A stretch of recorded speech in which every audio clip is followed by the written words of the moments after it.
नमस्कार दोस्तों, स्वागत है आपका सुमन प्रोडक्शन यूट्यूब चैनल में। इससे पिछले वाले वीडियो में हमने प्रतिरोध के बारे में बात की थी, ओम का नियम देखा था। ठीक है, हम पढ़ रहे हैं यहाँ पर क्लास 10th की फिजिक्स, या फिर हम कह सकते हैं जो जनरल साइंस पूछी जाती है कंपटीशन एग्जाम में, उसको हम पढ़ रहे थे। ठीक है, विद्युत धारा चैप्टर अपना चल रहा है। आगे बढ़ते हैं।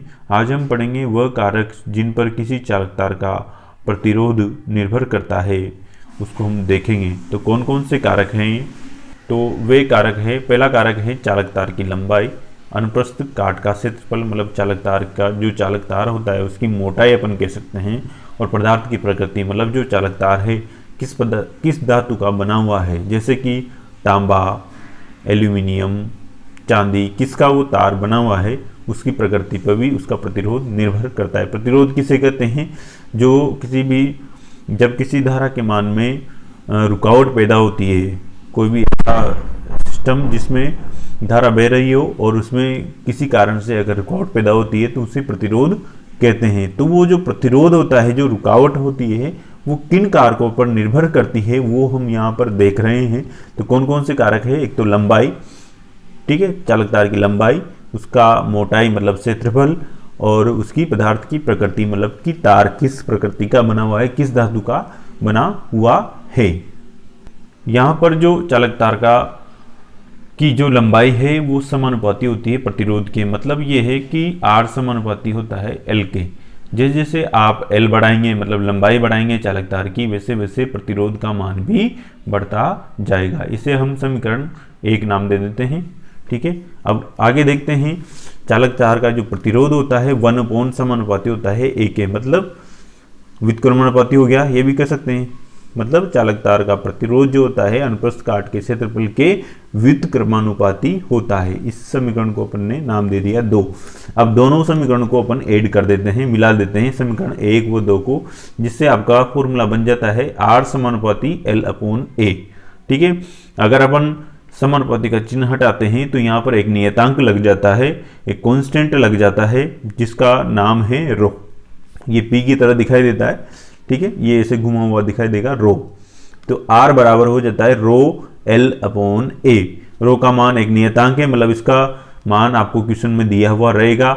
हर एक पदार्थ के लिए रो का मान अलग अलग होता है। जैसे चांदी के लिए अलग होगा, सोने के लिए अलग होगा, एल्यूमिनियम के लिए अलग होगा। जिस भी धातु का तार बना हुआ है उसके लिए रो का मान भी अलग अलग होगा। जैसे सिल्वर के लिए होता है 1.6 × 10⁻⁸ ओम × मीटर। इसका मतलब क्या है कि जो रो होता है उसका अगर मात्रक की बात करें तो मात्रक क्या हो जाएगा? देखो, यहाँ से मैं रो की वैल्यू निकालता हूँ ये। ठीक है, मैं आपको निकाल के बता दूँ। तो यहाँ पर देखते हैं, रो इक्वल्स टू निकालेंगे तो RA/L निकल जाएगा इस फॉर्मूले से। ठीक है, तो यहाँ पर R का होता है प्रतिरोध का ओम होता है। ठीक है, और इसका क्षेत्रफल का मीटर स्क्वायर होता है, उसका लंबाई का मीटर होता है। तो मीटर स्क्वायर का जो मीटर स्क्वायर कट जाएगा मीटर से, तो केवल 1 मीटर बचेगा। तो यहाँ पर क्या हो जाएगा? ओम × मीटर इसका मात्रक हो जाएगा। किसका? रो का। इसको प्रतिरोधकता भी कहते हैं। क्या कहते हैं इसको? प्रतिरोधकता भी कहते हैं। रो एक नियतांक है और इसको पदार्थ की प्रतिरोधकता भी कहा जाता है। ठीक है, तो प्रतिरोध तो होता है R और प्रतिरोधकता होती है रो। ठीक है, ध्यान में आपको रखना है। R तो डिपेंड करता है किस पर? लंबाई पर। ठीक है, अभी आपको बताया लंबाई पर और अनुप्रस्थ काट के क्षेत्रफल पर और पदार्थ की प्रकृति पर। ठीक है, जबकि रो क्या है? एक पदार्थ की प्रकृति का प्रतिरोध है एक विशेष पदार्थ के लिए। जैसे मान लो एल्यूमिनियम के लिए कुछ मान है तो वो होता है रो। इसको क्या कहते हैं? प्रतिरोधकता कहते हैं। और इस पर हम क्वेश्चन करेंगे अब आगे। चलिए आगे चलते हैं। जैसे मान लो हम आपकी बुक का क्लास 10th की जो बुक है NCERT की, उसका ये क्वेश्चन देखते हैं। इसमें लिखा हुआ है किसी धातु के 1 मीटर लंबे तार का जो 20 डिग्री सेल्सियस पर विद्युत प्रतिरोध है 26 ओम है। यदि तार का व्यास 0.3 mm है तो इस ताप पर धातु की विद्युत प्रतिरोधकता क्या है? ठीक है, और आपको प्रतिरोधकता कहाँ से लेनी है? सारणी से लेनी है। मैं आपको इसका मान बता दूंगा, सारणी में आपकी बुक में सारणी दी हुई है, वहाँ से ये आपको विद्युत प्रतिरोधकता मतलब रो का मान लेना है और ये क्वेश्चन को सोल्व करना है। तो चलिए हम क्वेश्चन को सोल्व करते हैं। अब क्वेश्चन को हम आंकड़े लिख लेते हैं। पहले क्वेश्चन है आपका, लंबाई दे रखी है क्वेश्चन में आपकी 1 मीटर और प्रतिरोध दे रखा है 26 ओम और व्यास दे रखा है 0.3 mm। इसको अगर त्रिज्या बनाएंगे तो कितना हो जाएगा, त्रिज्या होती है व्यास की आधी, तो 0.3 का अगर आधा करेंगे तो ये हो जाएगा आपका, ये पॉइंट यहाँ नहीं आएगा, यहाँ पर आ जाएगा, ठीक है। 0 पॉइंट यहाँ लिख देता हूँ, 0.15 mm हो जाएगा, ठीक है। यहाँ तक कोई दिक्कत नहीं है। अब आगे बढ़ते हैं। ये आंकड़े यहाँ पर दिए गए हैं और अपन को इस क्वेश्चन में रो का मान ज्ञात करना है, मतलब प्रतिरोधकता का मान ज्ञात करना है। जैसा कि मैंने पहले बताया था कि आपको रो मतलब प्रतिरोधकता का मान क्वेश्चन में दिया हुआ रहेगा, पर यहाँ पर नहीं दिया है और आपको रो का मान ज्ञात करना है। तो रो का मान कैसे निकालेंगे, ये फॉर्मूला मैंने अभी लिखा था, याद हो तो ये रो बराबर क्या हो जाता है, R into a upon L हो जाएगा। इससे अपन रो का मान यहाँ पर निकाल लेंगे और जो भी रो का मान आएगा उसको हम सारणी में देखेंगे कि ये जो मान आया है वो कौन से पदार्थ का आया है। तो चलिए शुरू करते हैं। पर हमें क्या है कि जो मान लंबाई दे रखी है आपको मीटर में दे रखी है, तो जो त्रिज्या है उसको भी मीटर में चेंज करना होगा यहाँ पर, ठीक है। तो इसको पहले तो त्रिज्या बनाई अपन ने 0.15 mm।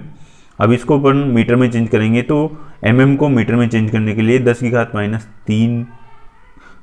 माइनस 3 से अपन गुणा करते हैं। क्या करते हैं, गुणा करते हैं, या फिर कह सकते हैं 1000 का भाग देते हैं, ठीक है। अगर अपन इस पॉइंट को भी हटाए तो इस पॉइंट को जैसे हटाएंगे तो ये कितना हो जाएगा, नीचे 100, और ये 100 जैसे ही ऊपर जाएगा ना तो यहाँ पर माइनस की घात 10 की घात माइनस 2 हो जाएगा। ऐसे लिख देता हूँ, ये 10 की घात माइनस 2। अगर अपन इसको घातांक नियम से देखेंगे तो दोनों घातें जुड़ जाएगी। तो यहाँ पर फाइनली जो आंसर आ जाएगा ना त्रिज्या का 15 इंटू 10 की घात माइनस 5 हो जाएगा। कितना हो जाएगा, 15 इंटू 10 की घात माइनस 5 मीटर हो जाएगा त्रिज्या का मान। अब ये मान अपन क्वेश्चन में रख सकते हैं। जो आपकी बुक में है वो ऐसे नहीं किया हुआ है, डायरेक्ट उसको क्या कर रखा है, मैं आपको बुक वाला भी दिखा देता हूँ, नहीं आप कंफ्यूजन हो जाएंगे। वहाँ पर दिया गया है, जैसे मान लो 0.3 mm दे रखा है, तो उन्होंने डायरेक्ट क्या किया, इसको मीटर में चेंज करेंगे तो 0.3 इंटू 10 की घात माइनस 3 हो जाएगा, ठीक है। और इस पॉइंट को हटाएंगे, ये जैसे पॉइंट हटाएंगे तो नीचे क्या लगता है, एक अंक बाद पॉइंट है तो 10 लग जाएगा, और ठीक है। अभी 10 नीचे से ऊपर जाएगा तो माइनस का कितना हो जाएगा, 3 इंटू 10 की घात माइनस 3 इंटू 10 की घात माइनस 1 हो जाएगा। ये एक 10 को अपन 10 की घात 1 लिख सकते हैं, एक ही बात है, ये आपको समझना होगा इतना सा। तो 10 को अपन 10 की घात 1 लिख सकते हैं, 100 को 10 की घात 2 लिख सकते हैं। तो ये बटे के नीचे है, नीचे से ऊपर जाएगा तो ये 10 की किस में हो जाएगा, 10 की घात 1 किस में हो जाएगा, ये माइनस में, ठीक है। अब माइनस का 3 और माइनस का 1 जुड़ के कितना हो जाएगा, माइनस का 4 हो जाएगा। 3 इंटू 10 की घात माइनस कितना हो जाएगा, 4 मीटर हो जाएगा त्रिज्या का मान, ठीक है। ये मान आपको, अब यहां पर देखिए अपना फॉर्मूला क्या था, R into a upon L. R क्या है, यहाँ पर प्रतिरोध है, प्रतिरोध दे रखा है, इसमें कोई टेंशन नहीं, रख देंगे।